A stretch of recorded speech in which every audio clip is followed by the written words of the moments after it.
Мендик жаракат жаскаппын. Дисна эдерчи болмайды. Мен сыпы.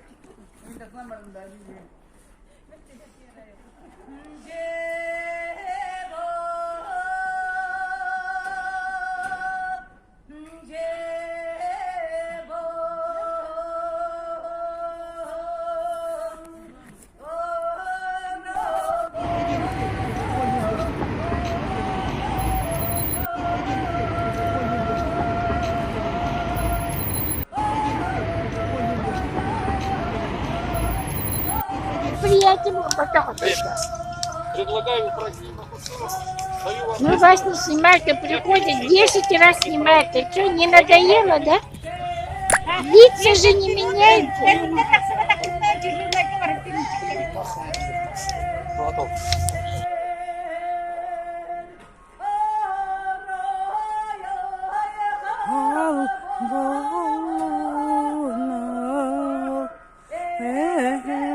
Ой, ол енді ыттақтыр келділер.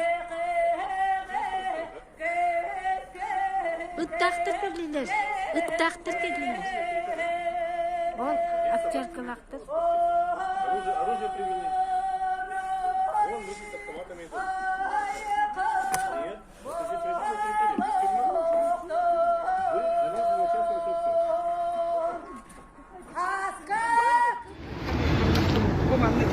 Сегодня у нас прошел первый день судебного заседания. Мы ожидали, что оно начнется в 9 утра, но вчера его перенесли на 15:00, к сожалению.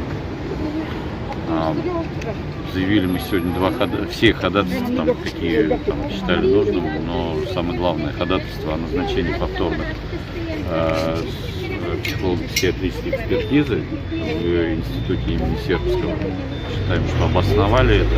У нас на руках там не менее, там, наверное, 6 заключений независимых психиатров, которые все в один голос говорят о том, что выводы невменяемости не обоснованы, а о том, что Александр не представляет опасности для себя и окружающих, никогда не проявлял агрессию.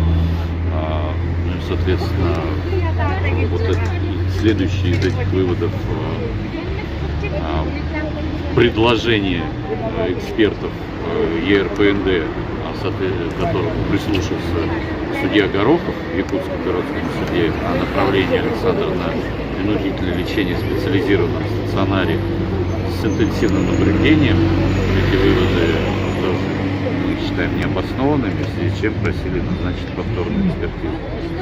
А сегодня также мы просили о допросе по видеоконференц-связи специалиста-психиатра, президента независимой психиатрической ассоциации России Савенко. В удовлетворении этого ходатайства нам было отказано. Каких-то обоснований, мотивировок там дано не было. Ну вот сейчас объявлен перерыв в судебном заседании до завтра 14:30 по местному времени.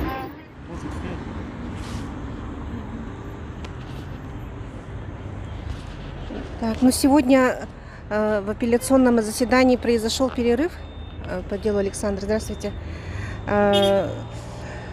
Ну, причина как-то нам непонятна была, как-то невразумительно было сказано, что в связи с высокой нагрузкой суда, а также в связи с ковидной ситуацией объявляется перерыв до 23 аж сентября. Хотя ковидная ситуация как бы до сегодня не мешала провести судебное заседание. Ну, видимо, там какие-то другие причины отложения. Но факт тот, что судебное заседание отложено до 23 сентября, на котором, видимо, и будет принято итоговое решение по делу Александра Габышева.